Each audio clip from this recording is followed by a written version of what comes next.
Alina, welcome to the program. Great to see you.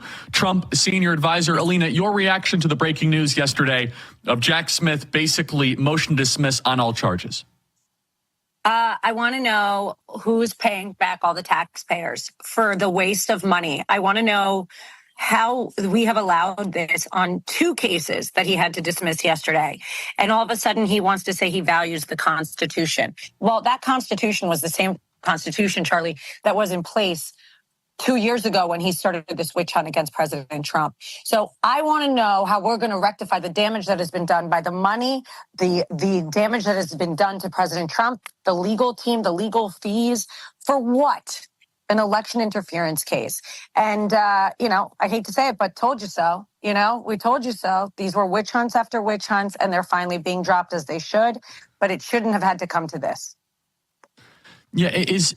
So, but Jack Smith said at the end of his charging documents that immunity from prosecution for a sitting president would not preclude such prosecutions once the president's term is over. Is he threatening that he's going to be back after President Trump's term?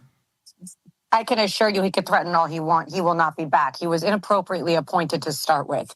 We know that. There's a Supreme Court decision on immunity that came out in favor of all presidents, not just President Trump. We know that. These are people that are, look, D.A. Bragg did the same thing. D.A. Bragg did the same thing. He said, I want to push things off for 4 years. These people are relentless and desperate, Charlie. They're relentless and desperate. And if you see the picture circulating of Letitia James right now, it was pretty funny. She's not looking so happy. But, at the end of the day, America is going to correct. It's correcting as we speak. You know that. You feel it.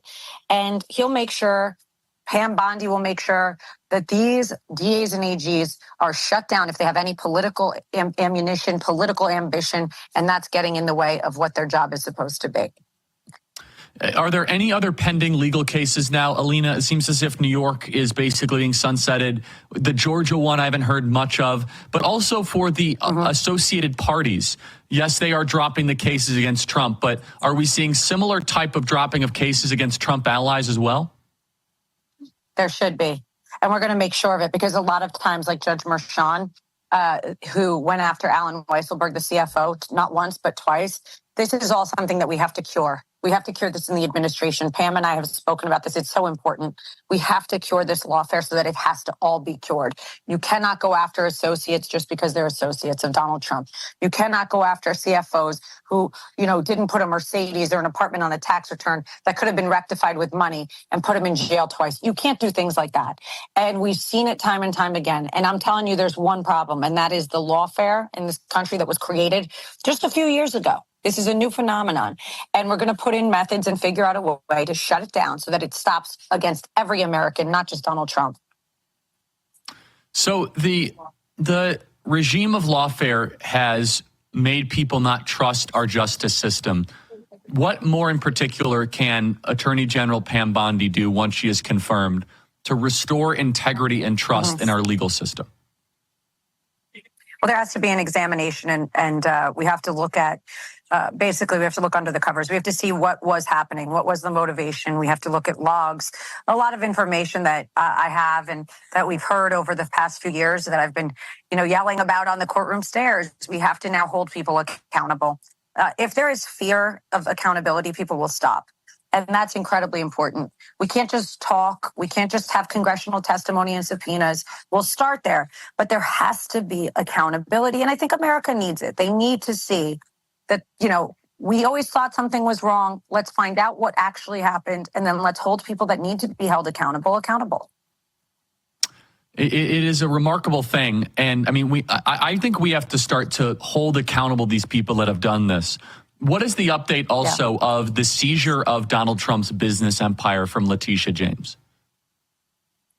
We should be receiving a decision from the appellate division. We argued it fully, briefed it fully, and we're waiting on the First Department of New York to give us a decision. As you know, we already completely slammed that ridiculous amount of money. It got slashed into almost a third just right off the bat. And now we've argued about, everything from the judge, from the evidence that went in, from the $18 million Mar-a-Lago evaluation. The list goes on and on. We're waiting on the appellate division. We should have a decision on that any day, and hopefully that will be the final straw on that one as well, and we can put this all to rest. But I can't say this enough. That doesn't mean that the American people didn't suffer, that their support and value system in the justice system didn't suffer.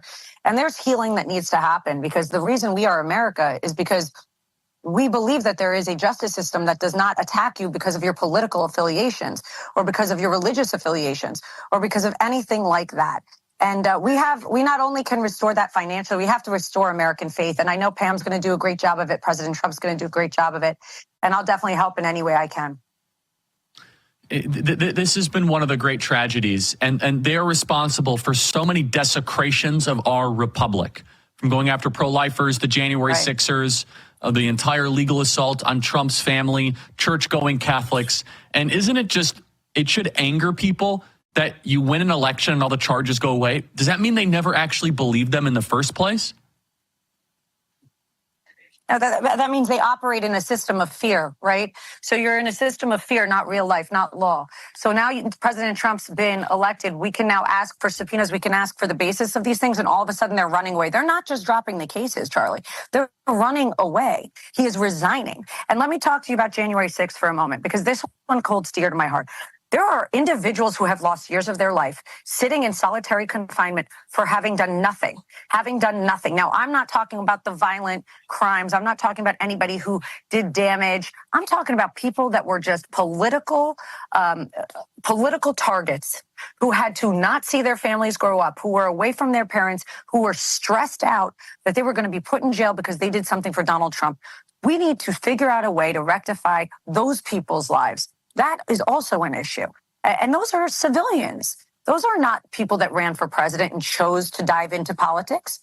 And there's just so much wrong. I mean, the list is long, but I think that the reason we won on November 5th is because people are intelligent. Americans are tired. They want peace. They want to have a loving country, and they want structure and rule of law. So it's going to be critical. And I know for me, God knows it's a focus that has to be top of mind for this administration.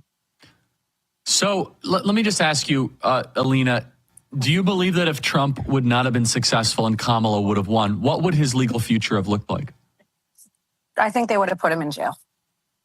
If they could have, they would have. Not because he deserved to go, but because we've seen it happen time and time again. That's what I think. I think they're desperate. I agree with you, and I hope everybody in the audience internalizes that. Donald Trump would have ended up, I think, in some jail cell for the rest of his life. That was the stakes of this last election. Right. Also, on the E. Jean Carroll thing, that's why we came out. Yeah, please go ahead. Go ahead. No, I think that's why people came out and understood when we were saying too big to rig. We knew that they were going to mess around. Look at Pennsylvania. Look what's happening in California right now. At the end of the day, America came out and was too big to rig. They had no option but to say he won. Not only did he win, you can't challenge it because he won in such a major way that it was clear that America was done with it. But yeah, E. Jean's another one. It's on appeal. To go to your next question, that's a financial one. You know, unfortunately, in the list of issues that President Trump's had to deal with, you know, being attempted to be assassinated twice, them trying to put him in jail, them trying to bankrupt his company, that one's probably the least concerning. Although it's a tremendous tragedy, that's a lot of money, and thank God he has the means to handle it. But I will tell you, that one was another one. What was that? Governor Hochul created a law. She created a law for 1 year solely to prosecute President Trump. A law that had no statute of limitations was created to prosecute Trump. There's another example of corruption. Governor Hochul's law that she did in tandem with the prosecutor of that case, Robbie Kaplan, who then made money off of the case. That is the definition of corruption. It's got to stop.